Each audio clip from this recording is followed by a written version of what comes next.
Look at him. He's just dickered. Just dickered, boys. Son of a bitch. Yo, yo.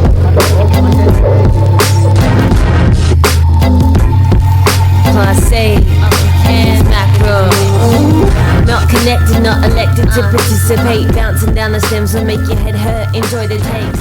Says her whose head burns from hearing horror stories. Hey everybody, welcome back to Take or Wide. This is episode 288. It's Monday morning, and let's get this shit started. I mentioned it in the show, but apologies for the lack of an episode last week. Busy, crazy busy, but here we go. If this is your first time coming to the show, thanks for coming. And if this isn't your first time, then you know what's up. We're just going to bang out some sponsors really quick. These people are really great people, and they help me get the show out to you, so let's do it. First up, we have Brewed Biscuits. Brewed Biscuits are an all-natural spent grain pet treat company. Now, a spent grain just means it's the oats and barley that were steeped in hot water to remove the sugars that a brewer will use when they make their beer. So this company upcycles these grains to make pet treats. They're all natural, no alcohol or hops or sugar, additives, anything like that. Salt. It's good for pups, good for old dogs. They're a small business, so if you want to support a small business who's they are making a really good product, go to twospentgrains.ca. That's TWO spentgrains.ca, and you can order a bag there. They have 3 different types, and they're really good. My dog loves them. Find them on Instagram. Next, we have Heartbeat Hot Sauce. Heartbeat Hot Sauce is on season 10 of Hot Ones. If you don't know what Hot Ones is, it's an internet show. It's a YouTube show where they interview celebrities, and I think they had Ashton Kutcher, whatever his name is, Buddy, and Shia LaBeouf was on this season. They were also on season 6 too, so it's huge, man. This show is enormous, and it's a testament to the Heartbeat Hot Sauce. It's really good. It's the best hot sauce I've ever had. It's not burn your mouth crazy hot. It's delicious. It's a delicious hot sauce, and you can order yours if you go to heartbeathotsauce.com and search where you can find it online. You can order it there, or just see where it is in your local area, because they're in stores across Canada and Europe and in the States. So it's easy. You don't have to pay for shipping. Just go pick it up at DiPietro's or whatever the equivalent is in your city. What we got next? We have Kevin Rigo, my good friend Kevin. Kevin Rigo is a car salesman out in Kitchener. He's at 3121 King Street East. That's Hefner Toyota. And if you're thinking about buying a car, go see Rigo. He'll make the process easy. You can trust this dude. If I ever get the cash to do so, I'm 100% gonna buy from Rigo. He's a family man, dedicated to what he does, just cares about providing a good service. And I think that's really important for a car salesman, because they have a bad rep.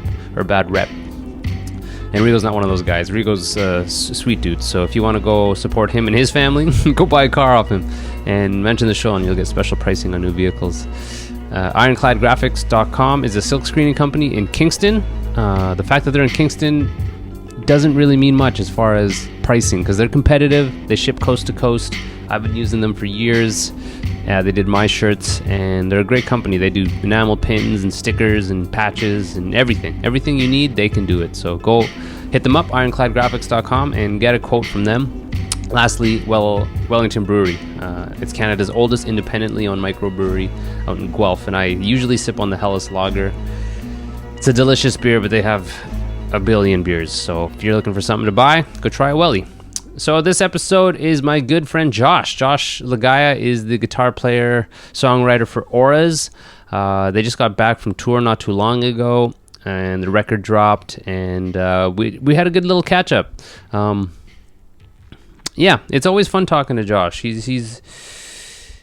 does put a lot of thought into what he's doing, and every time we talk, I feel like I get a little further into sort of how his mindset of creating music, because we're in different circles, right? The music that we're playing and he's playing are different, and I always kind of find it fascinating to see where his take is on what they're doing. So it's a really good conversation for that today.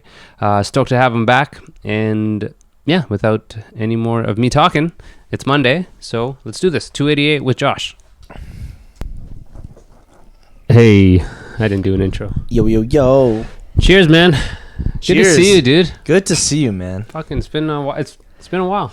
we like build it up, you know. We like not see each other, and then when we do see each other, we do a podcast. It's so that we perfect. get everything out. Yeah, it's really like I found trouble with the first bunch of episodes where I didn't want to talk to whoever's on because the mics weren't on. Oh, You know what I mean? Like, wait, hold that. And then yeah, stop talking, bro. Yeah. Stop talking.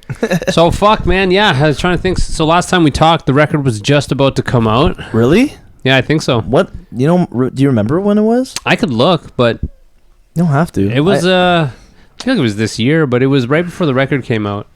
Okay, so maybe it was like May or June. Something. I don't know. Probably. It came out. You guys did that big tour. Yeah. You just finished Hope Fest. Yeah, that was fun too. Yeah. So man, talk about the fucking tour. I'm curious because was it disappointing? Did you expect more of it, or did it exceed expectations? No, man, it was exactly what we were looking for. So the tour is kind of split up into two. The first bit of the tour, we were having a run with Night Verses. Where are those guys from? I think they're from California somewhere, like around like Fullerton, like LA area. Okay. And then with a band called Red Hand Denial? No, that was later? the other one. Night Versus. No, it's and- Night Versus. Wow, this is so bad. I have them on here. I'm just like, it's been a long. So day. it was a 3-band tour. Yeah, package? yeah. it's Cove from Seosin, but I just can't. His band? Yeah, his new band. So Huh. I don't know if you ever heard. The name is familiar. It's Dead American. I'm so dumb. Okay. I just keep thinking Seosin, but really, Huh. it's, They were a it's, pretty it's big Dead band, American. weren't they, Seosin? They were huge. You know, they were actually at one of the first shows I've ever gone to, like Project Revolution. It was Like Linkin it was, Park? Yeah, it was wow. Linkin Park. It was My Chemical Romance, Taking Back Sunday. I didn't listen to them, but him. Oh, yeah. Whatever happened to that guy? I don't know. Whatever happened to him, but and then Seosin was like one of the first bands that played up, and I love Crazy. that band a lot. I still do, and yeah, I didn't realize that Dead American had Cove in it until like getting closer to touring with them. So it's pretty awesome to be able to tour with a legend like Cove. So. Yeah, like I'm a seasoned vet. Yeah, seasoned vet for sure, and he was there at the very beginning. Like touring was different, like album sales were different. Yeah, so, like, yeah, he's been through it all, and he was awesome. Like he's also a really down to earth guy. Sweet. You know, I know. He's old. He must be older. Yeah, I don't know how old he is, but he's definitely gone through some shit, and you know he's a legend in my books and a lot of people's books. Whoever listened to that kind of music. What was the package? Was it you guys headlining? Yeah, or? no. So it was Night Versus headlining, and then it was Dead American, and then we opened it up. Okay. And the other U.S. tour you guys did, which one did you headline? Didn't you do a headline? Yep. So that was the first one, like the first run, and then the second half of it, I would say, was with this band called Red Handed Denial, where we headlined and we brought them out. And it's kind of awesome because they're Canadian. We've played with them before.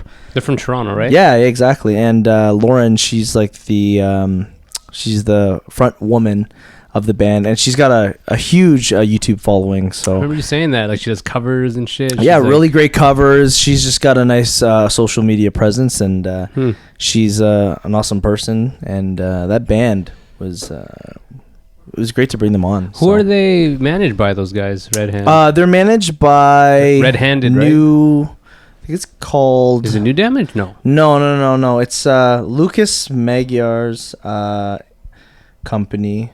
Give me a second here. Because I see that they're like it's weird on a perception. New Industry Entertainment. That's the The management company. management company. Exactly. Yeah, I see like they're kind of busy, and then I saw they did those dates with you guys, but I feel like they're like I don't know the industry, but I feel like they're like being prepped to like get a good hard push or something. I don't know. Yeah, I mean, I think they're just putting themselves out there, and That was just they're on the road right now, actually, with a band called Sea of Treachery. I don't know if you ever heard of them. I used to listen to them back in the day, so I think they're trying to get back into the swing of things, and yeah, they're actually out there right now, just Wow. doing it. So Wow. So, but yeah, so it was And probably, I don't know, playing first, like opening a tour like that, there's probably less pressure than like if you guys are headlining and let's say the crowd's a little thin, it's kind of like fuck. It's always tough. So the whole point of that tour was of that part of the tour was to see how we do on our own, right? To see how many people we could pull. And honestly, it exceeded our expectations, especially in Texas. Like, I didn't realize that we actually had a following out there. You know, we've played Texas a bunch where we would be supporting a band, but never on our own. And I still remember when we played Austin, Come Take It Live. That was probably my favorite show. Huh. Yeah. On this last one. Yeah.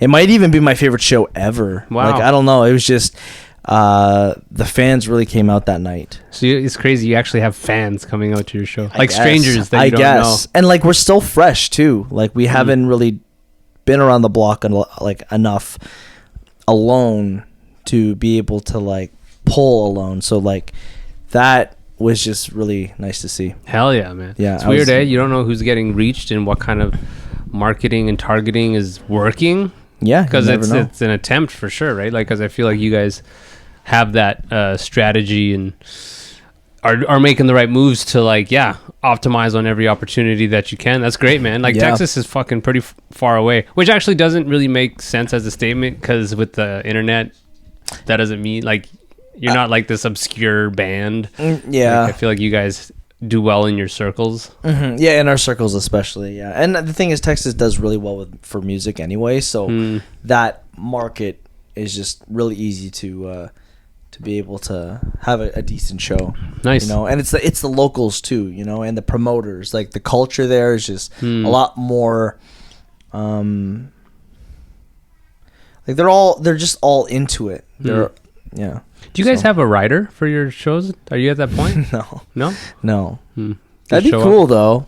I always thought you guys, like in my head I'm like, you know, your management's like, these guys need this. Yeah. Like you have someone speaking on your behalf to take care of you guys. Yeah, I mean, honestly, we're not at a point to be able to do that. But like I've toured enough where like if someone was like, "Oh, we want to get you a writer," like we kind of know what we'd want. Sure. What would you want? Lots of vegetables, fruit, and water. Like those are the things that you lack the most on tour. Yeah. It's like the vitamins, the health, right? And like so we were on tour with Protest the Hero, and their writer was always the same. They always had pita bread, hummus, fruit trays, veggie trays, and like some chips and stuff. And that was pretty awesome. So was that a thing where they share with you guys type thing? Yeah, it was just set up for the band package. Nice. So like every time we went to the show, there was always the catering of the same shit. So it was great. And of course, there was beer there too. So Yeah. That's always nice. That's sick, man. That's such a dream to have, like even a meal at a show. Like there's certain venues that will feed the bands. Right. And that's Oh yeah. There was a few of those. Yeah. On this run, because most of them were like connected to some restaurant or they had some sort of tie. So you're playing like nice venues. I feel like you like what's like the scuzziest venue you guys played on this tour? Jacksonville. Which venue? Do you remember? Was it just a standalone venue? It was. It wasn't even like the worst show, but like it was one of those shows where like let's see if I could find. I'm so bad with remembering names and like dates and just I think it's my age, man. You know what worked last time? If you want, why don't you try that Instagram thing and see if anyone. If you want, I'm down actually. Let me put this up quickly. Yeah, like I can picture the venue, like even like a Maxwell's. When I saw you guys at Maxwell's, that's a nice venue with like a coat check and employees where, and I'm sure you've done those other shitty ones too, but I can't remember. It was like the Frog or the Bullfrog or something. I am so bad with this. But just kind of like dive bar. You're looking it up. I'm putting this thing for the questions. Oh. You need an assistant. I do.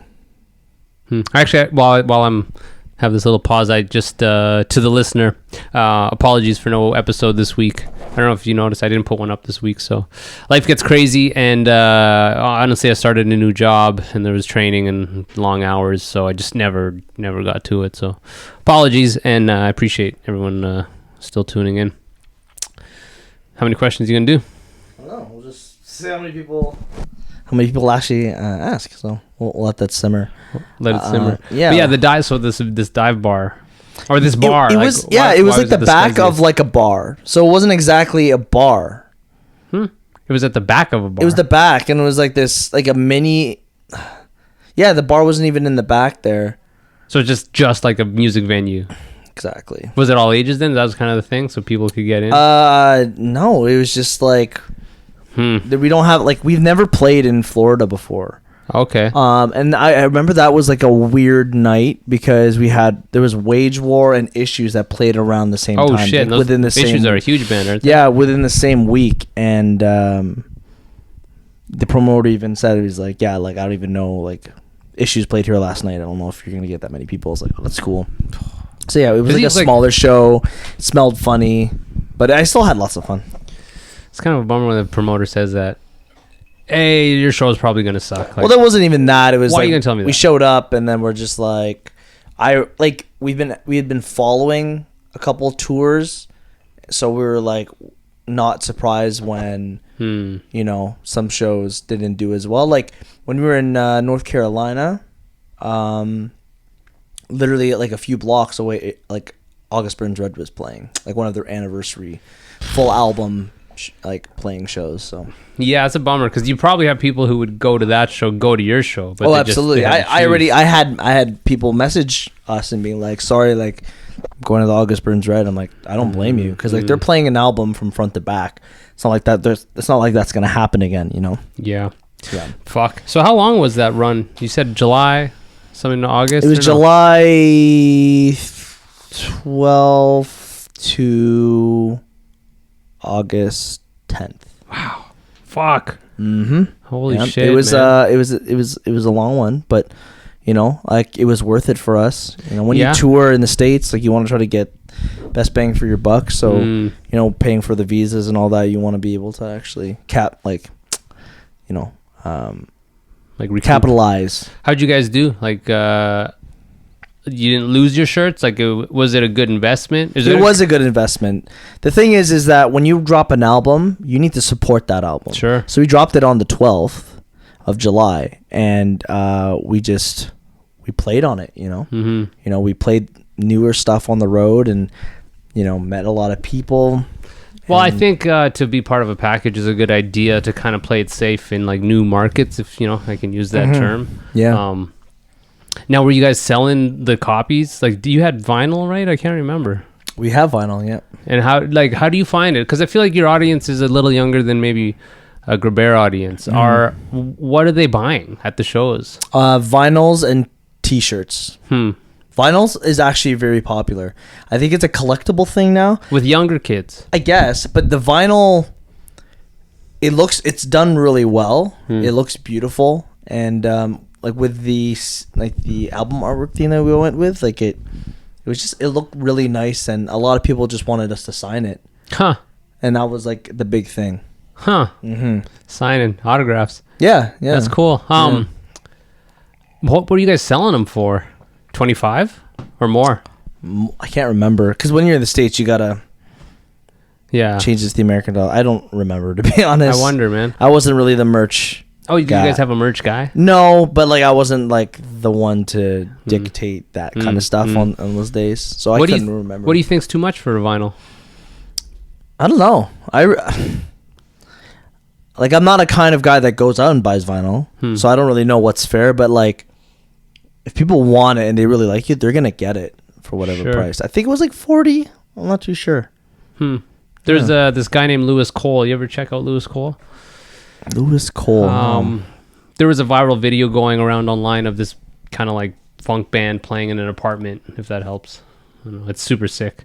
Anyways, I saw him in Toronto, and he was selling his vinyl for 40. Okay. And you know, it's like it was like 30 or 40 that we were selling it for. Yeah. If kids will buy it, fuck it, man. Like Sabs are just about to do this tour next week. Oh, nice. And I really want to push hard to make money on it. You know, like of course, probably do vinyls for 20. Yeah, which I think we do anyways. But yeah, like T-shirts 20, right? Mm-hmm. Like this shirt, easily you could spend 25. It's 2 colors. Yeah, exactly. Looks super sick. That is actually a dope shirt. It is, man. That would be a sick one for St. Patty's Day. Except that it's not straight. I'm showing Josh my Sabatini shirt that we made up for the 11th anniversary, but it doesn't sit straight. No, I don't think you could tell. No, I like when I'm getting standing too jacked, there, bro. That's what it is. It's stretching out. That's fucking. Yeah, it looked like you guys had a good time, but it's always hard to tell, like through social media, because you're not going to show a shitty show. Like it's like, did you have a photographer with you guys? Because all the shots were pretty sick. Well, for the first run of the tour, no. We did have a couple people who we knew can't come out and take pictures for us. Like Chris Bedin was in Denver. He took a lot of sick shots and took a lot of footage. Cool as well.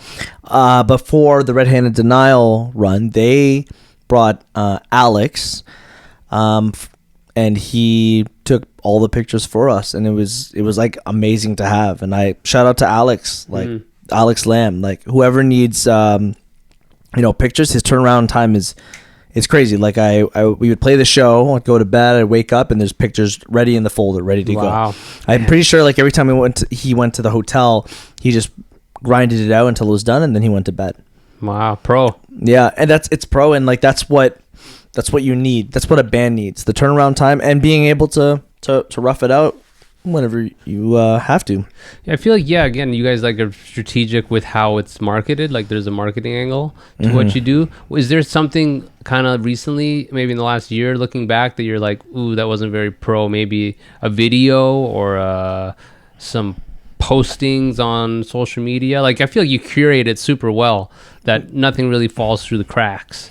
I mean, we had a system. Like most bands, if you want to stay socially active on social media, you got to post every day.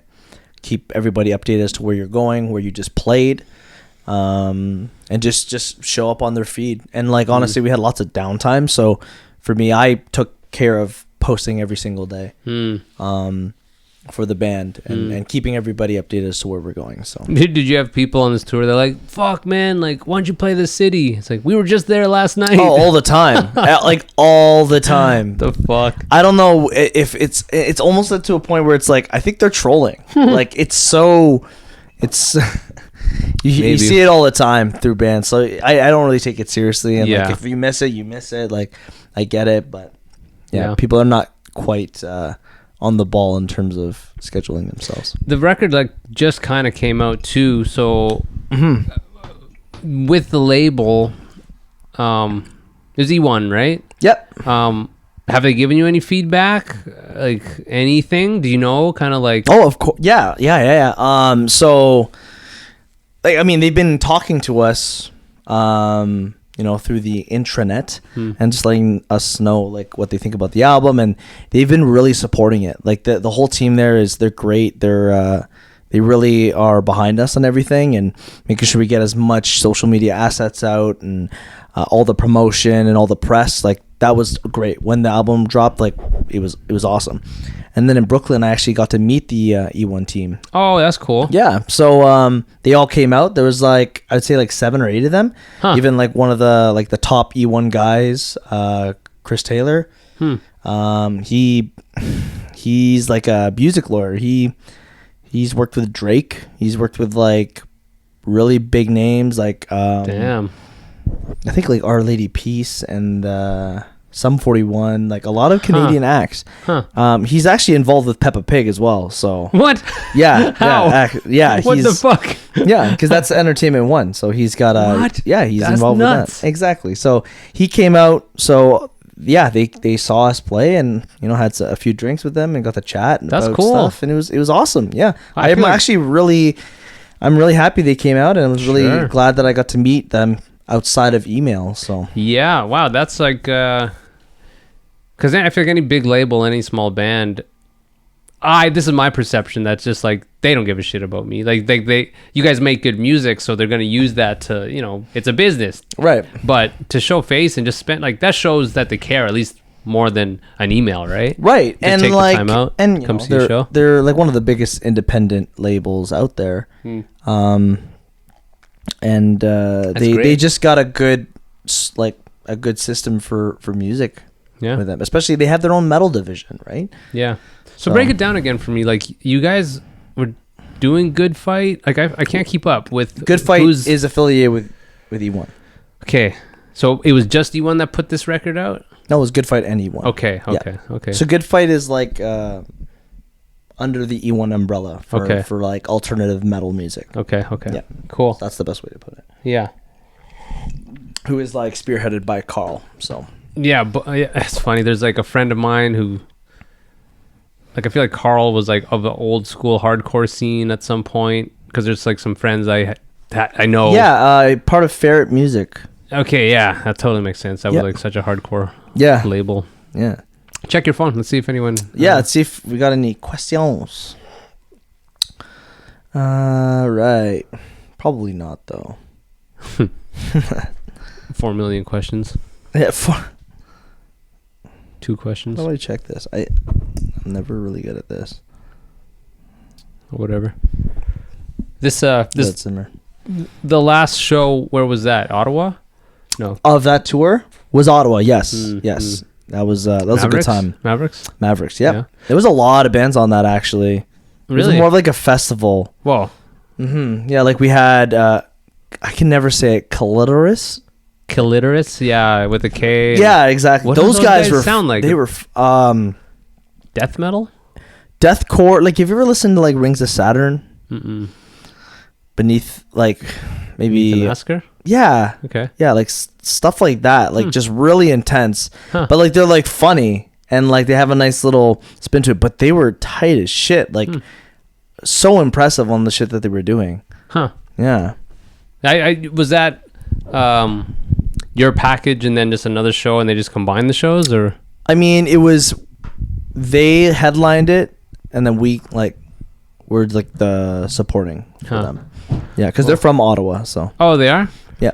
Yeah, I with that band name, I never know if it's a joke or not, because it's like, I mean, it's a joke, but it's part of their image and like their. I mean, once you see them, it completely changes your perspective, because I didn't really expect that, and they played. I was like, shit, these guys don't fuck around. They fuck around, but they don't fuck. yeah. You know? What do you guys like? What's the feeling in the band, man? Like, 'cause I feel like you've given her shit, you've done tours, this album dropped, but like, do you still feel like there's an enthusiasm in everybody? I think so. I mean, especially for me, because like I'm always looking to write more music, and like every time I write an album, I always want to try something else the next time, try something and switch it up.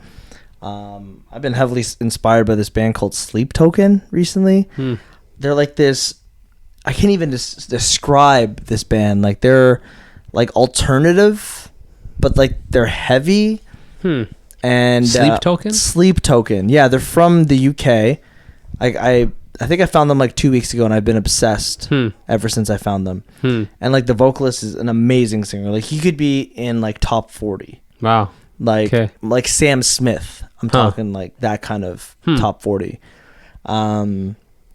But like they have like an aggressive metal element to it, and also like a R&B, like hip hop trap vibe in certain parts. Like it's really interesting. Yeah, I've seen their name pop up everywhere, like from friends, and then I actually took the time to listen to it. And I was like, wow, these guys are awesome. Well, you're still inspired, like, because I know last time I think one of the last times we spoke, I feel like it was a vibe of I'm pushing hard for this album to do well and meet new people and reach new people, and then past that, I kind of got the vibe that you're like, I don't know, that like that could be it. This album really just helped us get out of our headspace of like gent. I think like it's still a gent album, but it's added some elements that kind of creep outside of that, and like if I ever write another album for this band, like I want to push the envelope. I don't want to be put into like a certain genre. I want to be able to do some genre like crossing. Like North Lane just dropped a new album, and like that's another band that's like truly inspired me. And like I can't even describe that album. Like that is like there's like new metal vibes, but it's got the same like aggressive approach of metal and metalcore, but it's so like it's got a nostalgic sound to it. It's so sick. Do you when it comes to gent, like do you want to distance yourself from it? I feel like, and I'm an old man, but I feel like that scene has come and is going. What do you think? Well, the thing is about gent, the way that that term and that genre came about it was a whole virality of new bands coming out with this certain sound. Mm-hmm. But it's like people find it to be a signature sound by the way it's done, but like it's musical elements that can spread across all different kinds of genres. Doesn't necessarily have to be gent. So like if you actually listen to a lot of newer metalcore bands, they have a lot of these gent elements that were used back in the day, but people are using it in a modern sense. Like it's a way of approaching the music rhythmically is the way I look at it. But I think gent is more of a label. Like we've just been associated with that word for a long time because we were one of the, I guess, first wave bands to do that. But like, I just don't want to be stuck in that, that mesh of that. I want to be able to expand our music to do other things. It's funny because it's such a technical type of music, but at the same time, it all can kind of sound the same. So it's super. I'm sure it's like difficult to write, but I don't know. Like, I think that's kind of why like I vibe with you because there's like you're a creative guy and you want to push forward. Mm-hmm. You could easily just like crush gent riffs forever, but like you sang on this record and you're like progressing, and wherever people start from is always interesting, but gent's like pretty all-encompassing like you said, so you could kind of take it wherever you want, right? Like it'll still be heavy, but even that, like I don't know, does the next Aura's stuff necessarily have to be heavy, or do you want that's the thing, it doesn't have to be. Like I write what I want to write and how I feel and like whatever intrigues me. So I also like to challenge myself a lot. So I mean with Panacea I was really just trying to write a gent album. Like that's what it was, the goal. Because I really was encompassed by all these bands that were doing it, like Periphery, Volumes, Tesseract, Contortionists. Like they were doing it and doing it well. So I did that. Crestfallen was like, I'm gonna keep it gent, but I want to see where I can take it and see if I can have my own spin to it. And Crestfallen is just like a smorgasbord of rhythms and crazy technical stuff that I don't know, like the band was just we were just open to doing anything. There was like no direction. It was like, let's just do it and like have fun with it. Like Crestfallen was fun to write. 100%. Heliospectrum was for me, I wanted to push my own boundaries in my comfort zone with just experimenting with certain things with the guitar and just doing it's like a Heliospectrum was like a combination of Panacea and Crestfallen, but just with random other elements, a very raw vibe. I was gonna ask, did you like when you're writing have an idea that like you were uncomfortable with, but you kind of went with it, like, or did you write an idea or have a riff that you were confident in? Basically, like, did you put anything on the record that you weren't confident with, but part of that is experimenting and putting yourself out there? No, everything that we put on the record is something that we're all really happy with. Like there are things, there are songs that we just didn't include because we weren't fully confident. Like we don't put out music that we don't feel is 100%. We want to make sure that we've put in our all and that's what it is. Because that's going to bother us. Like we're going to be like, that song could have been so much better. Sure. But we rushed it out. Like we don't want that. I guess that's probably in the process where there's like an idea that you're like, this might not work, but let's try it. Let's fucking experiment. Yeah, like experimenting is just like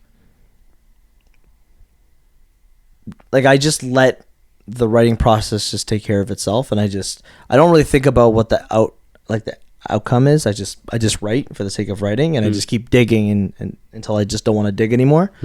But like Heel Inspection was just more of a creative, like, I don't know, just a creative energy, just like really fun to just see what I can make. And I wanted to make something that sounded different, and I feel like I accomplished it, but it didn't turn out as, I wouldn't say like it didn't turn out as experimental as I'm saying. But like when I listen to it, it sounds experimental, but I wasn't experimenting.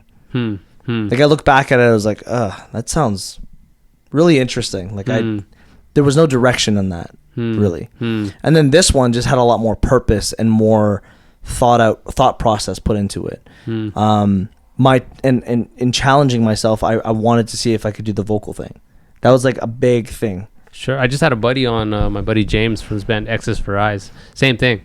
Like never really sang, but got to that point where it's like, I want to try. Yeah, I'm not going to outsource this. I want to try to figure out how to do it. Yeah, and I just for myself, like I wanted to see if I can write the melodies, I can write the lyrics, and if I could deliver live. That was a huge thing that I learned on tour, was like being able to balance it all and performing it. Well, do you have in-ears? No, Just a monitor mix? Yep. And then, yeah, that must be difficult to like try to be singing these melodies, and because they're like high notes, like it's really there's some high reaching. ones. Yeah, there's some high ones. Just a good monitor mix and you were okay. Yeah, I don't know, like I listen to my singing live and like I nail like a decent amount of the parts, but like I could always do better. Sure. And I'm still learning. I'm still trying to figure out my comfort zone. Like at the beginning of the tour, it was tough. In the middle, after doing it a bunch, like I got comfortable. But it really comes down to the muscle memory of the guitar, so I could focus more on the singing. Like at a certain point, the guitar was just natural. Like not to toot my own horn, but it just made it easier for me to, okay, now I can stand back and practice singing. Was this tour like organized? I feel like it was an organized tour where you knew what time you were on. There was like a tour manager who would give you like the venue Wi-Fi and all that shit. Well, no, we had no tour manager. No. I basically tour managed for the band. For the three bands or just you? So for our band, for the first one, for the first half, and the second half, I tour managed for both Right Hand Denial and our band. So I advanced the shows, settled up at the end of the night. What's the advance the show? What does that mean? Advance the show is like, you're just you hit up the promoter maybe days before, maybe the day before, and just kind of get the vibe of where do we park? How does parking work? What do we have? Is there catering? Like what's the Wi-Fi? What time's load in? What time's curfew? Like stuff like that. Making that connection with the promoter, and making sure that they know that you're coming, and then that they're ready for you. Sure. Now, and I only kind of ask because I wonder about how the whole structure of the tour is, and you talking about having to sing, and if you're knowing what time you guys are on, like the preparation for that tour, was it any different than other tours you guys did? You yourself personally? Yeah. For me, I always set a drink limit before we performed. Like, what was that, 2? Yeah. Actually, 2 was like the sweet spot, and I would always just do the same drink every time. Like it was a vodka tonic, like 2 vodka tonics before got me at a good, comfortable level where I was like semi buzzed, but I had enough to like make it through the set. I mean, the ideal situation, you don't drink at all, but I also wanted to have fun this summer and like with the people that we're with. And vocally, did you do anything to warm up? Yeah, I did. I would say like half an hour before the set, I would practice a few of the not the harder lines, but like the medium harder lines, and then just like sing to myself and feel it out. And actually, Lauren told me or showed me one of her vocal warm-ups that she does. Yeah, and that helped me a lot, actually. Yeah, it's like this woo thing. How's it go? So you basically, like think about like you're like going on a roller coaster, you go woo, but then you have to do it like high, like woo, woo, But the thing is, you're not supposed to like Move use your your jaw or mouth. something? Yeah, Huh. exactly. So you're trying to control your vocal cords and your diaphragm more. And then like I remember when she showed me that in Fort Worth, and I'm like, shit, that's a good warm up. But she's like a professional vocalist. Like, Sure. So like she teaches lessons and all that stuff. So she just like kind of showed me that, and I was like, that's pretty much the best warm up for me, because like that's what I struggle with the most, is like being able to hit those powerful higher parts. Mm-hmm. If you didn't have a green room, where would you do this? Just outside? In the venue in the corner. Like I remember actually with Dead American in Denver. I just didn't want to go into the green room. Like we had our own rooms, but I just didn't want to go there to do my warm up. So I just like went to the back of the venue and just did it while like they were playing. Like, Are you guys at the point with some kids where they're like, "Oh, it's Josh from Auras"? For certain cities. Yeah, you actually have that? Yeah, it's weird. Like, yeah, we have our moments. Like, like I think I'm more distinct though. Oh, for sure. You're like the one minority brown kid. Exactly. Like, Exactly. So, get this guy out of our country. Yeah, exactly. See ya. But yeah, it's always nice, but like, I mean, I don't look for that kind of stuff. Yeah. Oh, yeah. That'd be super weird. Oh, you wouldn't be on this Yeah. podcast if you were that But guy. you're also like we're also in a genre where like I know like some of the listeners are a little shy. Huh. So I get looks. They look at me and I could tell that they knew who I am, and then they don't really say anything. But then I see them at the end of the night buying stuff, you know. Hell yeah. Like, oh, and they'll be like, I've been listening to you for a while. I'm like, oh, sweet. You guys, I kind of want to talk about just like the mood of the band after the tour. Like, I feel like you guys take care of yourselves. You sleep well ish and eat well ish. Yeah. Yeah, honestly, we this tour I probably was like the healthiest of all tours. Like Eric and I made sure we got up every morning and worked out. Oh wow. I was tracking my steps, and like you don't really think about it, but you get so many steps on tour. Like you think that you're in the van, but like when you're loading and going back and forth and walking for food, that all adds up. So I was getting average like 18,000 to 20,000 steps a day on tour. Yeah, and I was working out at all these hotel gyms, and I was eating consistently because they had breakfast in the morning, so I always had eggs. You know, like oatmeal. Like the thing is, the food was accessible, and then after that, you kind of eat whatever you can get. Yeah. But I always chose like the healthier options. Sure. Whether if that's like more of like a pita, a burrito, versus like a burger and fries. Yeah. If you can help I always go for like jerky or. Were you guys getting per diems or no? Yeah, we were. Yeah, that's sick, man. Yeah. But yeah, everyone's like still down, like, cause it's you guys aren't new. Like, it's your fourth record? Yeah. So like, I mean, we're just trying to be strategic with this shit, like the tours that we do, and just be more just cautious. Like, I'm trying to think, like, you guys, like, let's say the last show of tour, was it a sad night, or was it kind of like, thank God this is done? Thank God this is done. Yeah. Eh? But no like animosity. No, it's like, I'm more not trying to dig for fucking drama. But no, it's like a bittersweet, like it. But at the end, it's just like we've been on the road for like a month. Like, yeah, you know, we want to be in our own bed. Like this is regular touring shit. You know, everyone wants to just be home. Yeah, be with their girlfriends, boyfriend, whatever. Yeah. Not to say that anyone have a boyfriend, but like anyone that's on the road, you know, their significant other, you always think about that all the time. Yeah. Well, I think you guys do it smartly. What's after this then? What's the next thing you see? So we've got 3 shows lined up in Hamilton, London, and Toronto with 100 Suns and fuck. See, I told you. I'm so out of the loop. I don't know these dudes. So So anyone, anyway. Yeah, anyone, anyway. So I never really heard of anyone anyway, but 100 Suns I have. They're like a super group. They've got members of Norma Jean, Every Time I Die, and Den Divine. Wow.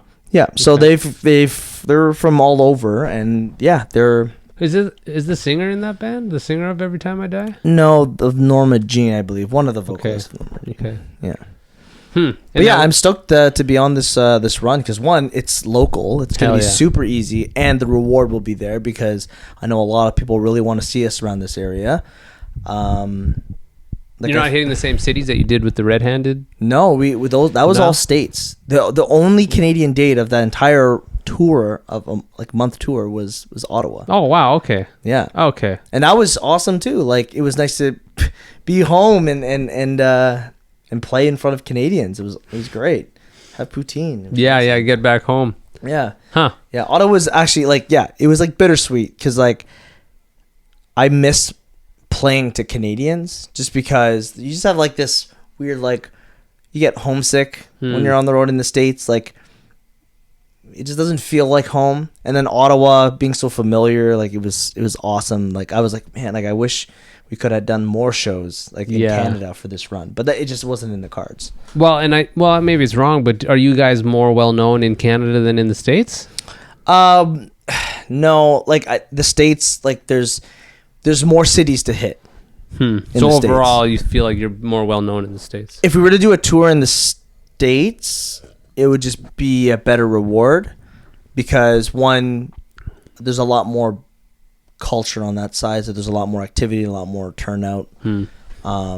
Canada, you got to be selective as to what shows you have to do. Like we've never been out east, so like it's tough out there. Like I don't know what the metal scene's like over there. Out west is you can go out west, but it's very spaced out.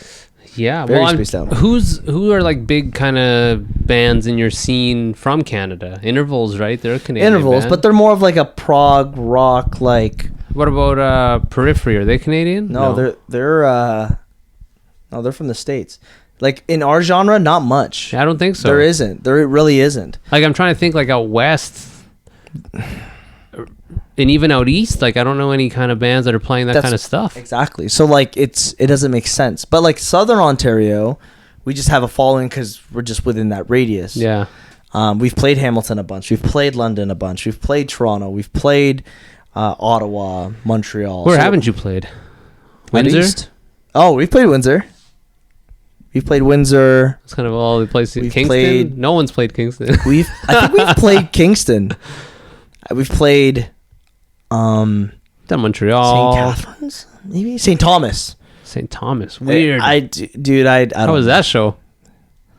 I don't know. What the fuck do you play in St. Thomas? I don't know. I don't remember. We played like a few places like in Southern Ontario, but like obviously the biggest reward are like the pinnacles like Toronto, London. Yeah. I feel like Toronto. Well, for what we're doing, Toronto, Hamilton. I thought it froze. Toronto, Ottawa. Ottawa's kind of shitty. Actually, really, I actually really like Ottawa. Yeah, like, I mean, if you're playing at Mavericks, like you're getting a decent turnout. Like for us, For what like, you guys are because doing. we've played there so many times. Yeah, like fuck, like most of our Ottawa shows are like 20 people. Like House of Targ, like 20, 30 people. Yeah, Montreal's actually solid, but Quebec City, I don't know. So you have these shows coming up, these 3, and the record still just dropped. So yeah, it's still kind of fresh, but like we haven't played Canadian dates really since we've released it. So the only places we've played is Ottawa and Waterloo, which just happened last weekend. So how was that, man? Like, so like for you guys, I feel like you're hometown boys, so that must have people really amazing. showed up for that. Kyle Wappler is the king of KW for shows. Yeah. Like he works his ass off. He puts a lot of trust in people. Like, metal and punk and like those kinds of people are not always the most reliable. I will openly say that.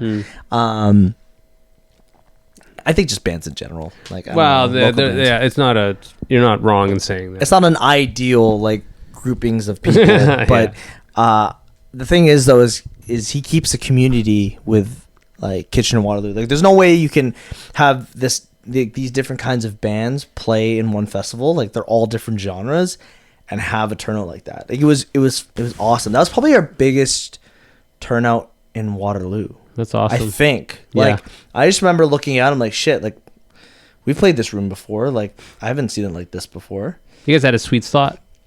Yeah, we were side stage at 9:10. So Sick. I think that was like third last. Exalt played before you, or Yep, after you? Exalt played, and then we played, and then 68 played, and then I think the Sonais, and then it was fucked up. Wow. Yeah. It was awesome to see people come out to the shows that I haven't seen in a while. I love Maxwell's as a venue. Like, it's clean. It's really well built for that kind of thing. Did you ever play the old Maxwell's? Oh, of course. Yeah, I've played. Oh, don't even. It was a small. I think I saw Kurt. I saw Kurt actually in Guelph. Not So too did long I. ago. Well, I mean, I saw him at that Maxwell's, but yeah, he lives in Guelph now. Yeah, I went to a Wellington Fest, Cask Fest, and This hair's, year? like, This down year? to here. Yeah, like 2 weeks ago. Dude, I went to that last year. That was sick. Did you have good food trucks? I think so. I just basically went to go watch my buddies in Block Parent, and then saw okay. Kurt and like fucked off. Okay. But it's pretty cool. But yeah, man, Wappler's like, it's more of a, nobody has to do that consistently, and he still does it. Like, he does it for the right reasons. He lives it, Yeah. and he does it well. Yeah. And you know what? Like, I've said it many times, like, KW owes it to him, because who would have taken that mantle after whoever else? Like, Well, he's I don't the know. one who's like kind of reliving the Koi Fest kind of vibe. Yeah. Do you know Stacey Jones and Chris Walton? Because they were doing like, I know Chris Walton. yeah, they were doing like the house shows, and they're like doing flea markets. They're really doing rad shit. And maybe they'll like take like Kyle's spot at some point, but it's just, Kyle knows a lot of people. well, I think to run a Hope Fest, I wouldn't know where to fucking start. So Yeah, I don't know. I think it's a big thing to undertake, and like, you know, Kyle and Stacy and Chris, for sure they could probably do it. But I just think of me as like, I just wouldn't want to do it. That's so much work. So shout outs, man. Like, Yeah, straight up. Shout out to Kyle Wappler, man. Like, he is. That's great to hear. It He's went well. doing really. Yeah, he did really well. He did a great job, and the thing is, everybody loves him. You Yeah. know, like that's what you need in a promoter is someone that you can trust. Yeah, Like, yeah. that's the whole point of people showing up, because they know that the shows are actually going to do well. Yeah. 'Cause they know that Kyle's going to do the work. He's going to put in the work. Yeah. You know, we've played, you know, enough shows to know that not every promoter is a good promoter. Oh, totally. You know? Yeah, for sure. And he's like a good promoter. Man, I feel like honest, good promoters are hard to come by. Fucking good sound men, good sound people are hard to come by. Yep. There's Yep. so many shit ones. Like, don't get me stories on started, stories, man. man. Don't I just get me remember a show started. we did where it's like, we're kind of having to go to the soundboard to be like, dude, like the subwoofers aren't even on. Oh yeah. And like, what the fuck is happening here? We played one show and the guy didn't even have the monitors set up, and I'm like, we don't have cabs here, man. Like, we need that. and like, I would watch him mix other bands, and he would just be on his phone the entire time. I'm like, clearly you were just last resort. Yeah, You know? I don't know. But I've run into a lot of really good like sound guys who are just like willing to help, and like I make sure I thank them. Sure, well, especially if they do a good job, man. Yeah, and just be like, you know, you killed it. Thank you so much. Like, So no like merch guy, no sound guy, just to save costs, right? yep, to save cost and just do DIY. Yeah. Well, you guys are fucking playing the game, man. And did you have anyone kind of upset with the change in the sound? Like, did you hear any like actual critique that you might take to heart? That like, oh, that's a good point. I mean, I'm trying to think. So Or not really. There's like you. I mean, you go through YouTube comments, and you're always gonna have the people who like, oh, like, get this pussy ass singing off, like whatever. Like, I know the singing is not for everybody, but I don't really care. Yeah. Just like if anyone was gonna do death metal, they don't give a shit if people of Taylor Swift fans like care. Like, it doesn't matter to me. Like, I'm doing it, and I know that I'm accomplishing something in my eyes, because like that's what I wanted to do, and like I'm doing it, and it makes me happy. There was one podcast that was interesting. So a podcast came out, and they were just talking about like new singles or whatever. This Texas podcast, and this guy brought up our band, and he's like, yeah, like I really like these guys, like I've been following them for a while, blah blah blah blah blah blah. And then the other guys on there were like, well, one of them was like, yeah, I don't like it. He's like, I'm not a big fan. He's like, I don't like the singing direction that all these bands are trying to do, and like they're all starting to sound the same and all that. And I was like, that's cool. Like I don't really care. And I just, a part of me likes hearing that. You know what I mean? Like at a certain point, like I don't really want to have everyone just like kiss the band's ass all the time. Yeah. I like to hear like criticism, even if it's like a little destructive. But like at least I know that there are people out there that actually are open to saying the truth, you know? Well, it's what's this? There's not a saying, but it's kind of like, I don't know.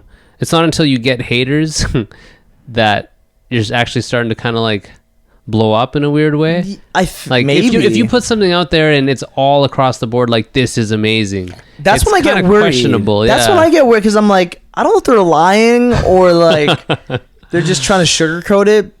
Like that's, you know, that's what I always find like interesting is that when I hear something that's like more like on the board, like it was okay. I'm like, damn, who is this guy? Like I want to tell me what I could do better. You know, like that's the kind of mindset I have. But I think of when it comes to reviews too, like I appreciate every review because someone took the time out of their life to give a shit about my band, but I'll give more of a shit about a negative review if it's coming from like more of a place. Subjective review is like what I look for. Like I don't, everyone that's just kind of just tooting the horn of like this band's dropped an album, like yeah, it's got good guitar, good drums, like blah blah blah. But like people that actually critique it for its creativity is always, and they're actually really into it, into like dissecting it, and that's the kind of reviews I like. Yeah, there's I know you're listening. Yeah, there's a few that stick out that aren't totally terrible, but they're not kissing our ass. Like this is, and it's cool to hear. But honestly, after like the 100th review, that's like this is amazing. It's like I know it is, but like I don't know. It's just refreshing to hear like not some sort of hate, but some actual critique, right? Because it is not perfect. That's the great thing. It's never going to be perfect, right? It's going to be the best version of what you're doing. And I already I see the album and I know where we could have done better. Not better, but like where I'm going to do better for the next time. But every album I go into I have a different kind of like goal and like vibe that I want to go with. Like the next album is probably not going to sound similar to this. Like, have you started anything with that? No, I've been brainstorming. I've been figuring it out, but I've got some ideas on my sleeve. Real rush, I guess, right? Not really. Like, and that's the thing about writing is I'd never want to be rushed because then that completely takes out the creativity and like the freedom to do whatever you want. When are you like normally feeling the most creative to make Aura's music? Is it late at night? Is it after a movie? Or like, do you have certain after things? I watch Pornhub? After a heavy night of Pornhub, you're like, I'm inspired to write some fucking hard music. No, hard music. Keyword. No, actually, at night, I would say like when I picture like me writing, like it's always at night. But I mean, it's different all the time. Like I don't really like plan for I'm gonna have a writing session at 3 p.m. every day. Like that's not how I write. I just pick up the guitar and I just play around and I'm like, do I want to sit in this chair another hour? Sure. And then like whatever comes out, I'll look at it and like, all right, it's been 4 hours. I've got a lot of shit here. It's not final. I'm just going to put it away and I'll come back to it a little bit later. How much percentage wise would you say gets tossed of stuff you write? Oh God. Idea wise. Oh God. You ask Aaron, like the guitarist, like he's got all of my ideas that I've written saved, and like we were on the road and he was going through a bunch of them and I was like, shit, I forgot these existed. Like these are kind of cool.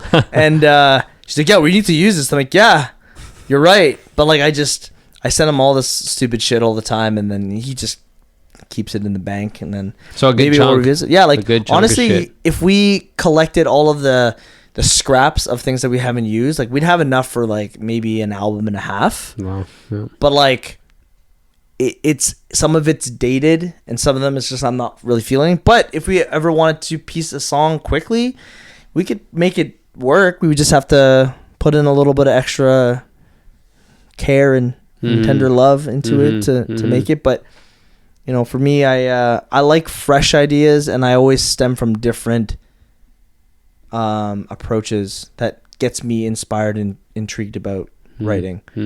Yeah, like for example, this whole album, Binary Garden, really was just like, what can I do to stem from all synth production? Because I actually had lots of fun with that, and that's how I wrote most of the stuff, was starting with the synth and like building from there. Yeah, I remember talking about the last one where that was a new sort of source.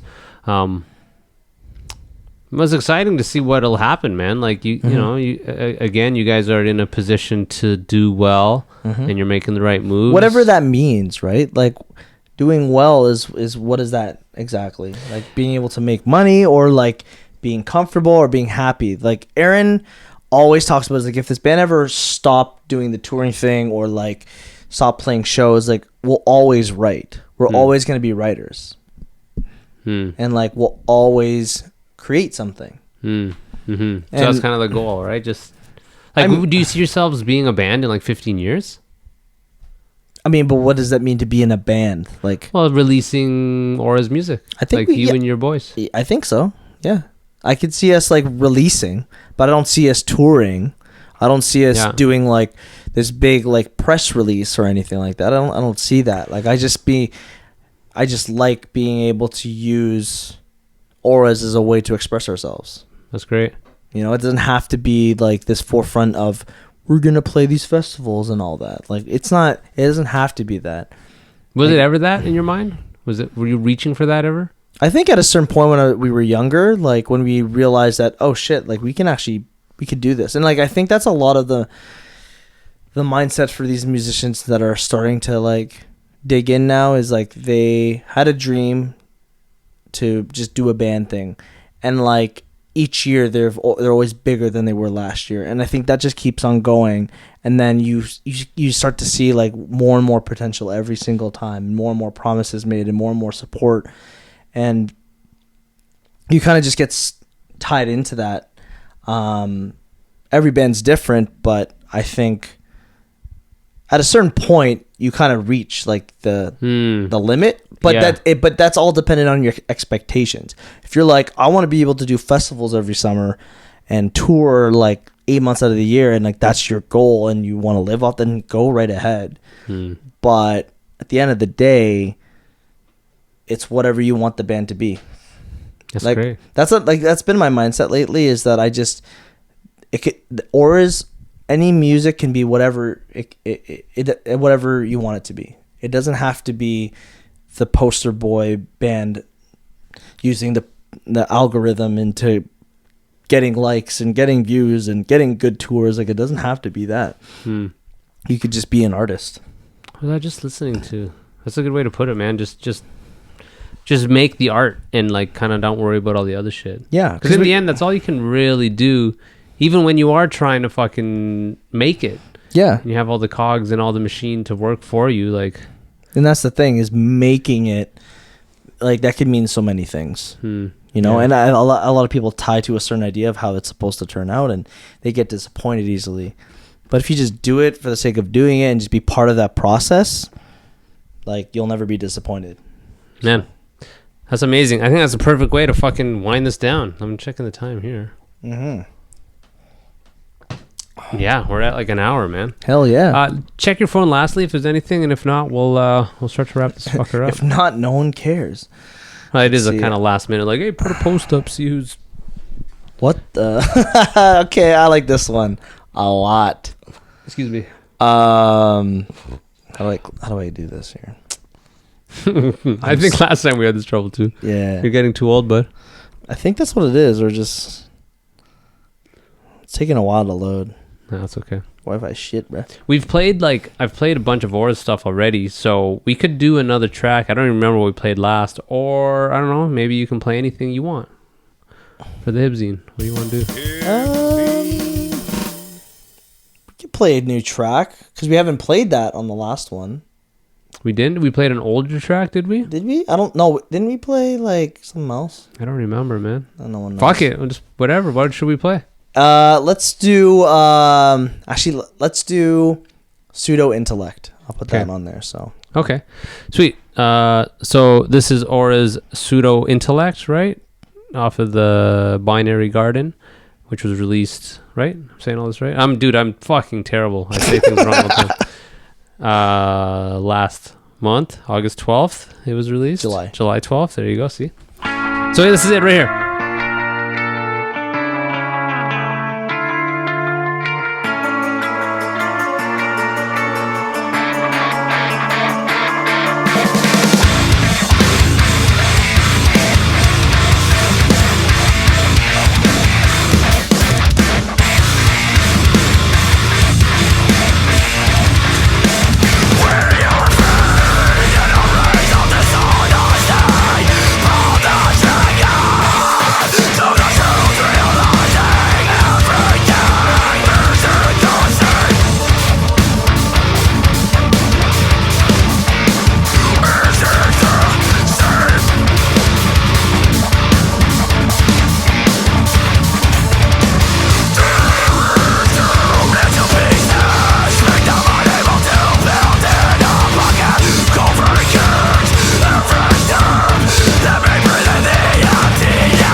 And that was that. So we got some questions? Yeah. All right, what are they? So the first one is, how is the Helix unit treating you? So I got this, what they call the Helix Stomp by Line 6. It's literally the size of this thing right here. But it powers like such a good sound engine that you plug into the sound system, which we did, and it like that's all we bring. Huh.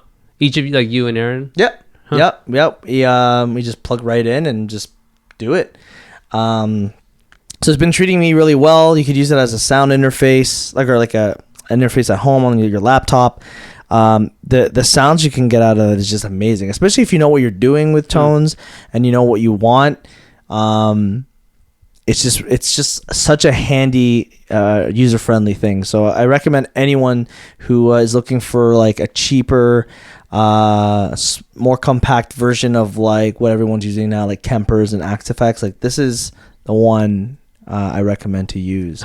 It's very easy. Like I actually remember we were playing Ottawa and we played after this band called Lungless. Lungless had this massive pedal board, probably the size of like I'd say like a third of like an ironing board. Oh, okay. Maybe like two thirds. Yeah. And I brought this little thing because I was like standing behind him and I was just waiting for him to remove it. And he's like, "Oh, sorry, man." I'm like, "No worries, take your time." And then he like looked over. And he's like, "Wait, so that's all you're using?" He's like, "Yep." He's like, "No cab?" I was like, "Nope, just house sound monitoring." And then he was like, "For fuck's sakes." And then I was just like, cool, I hope that was like a good thing. And then played.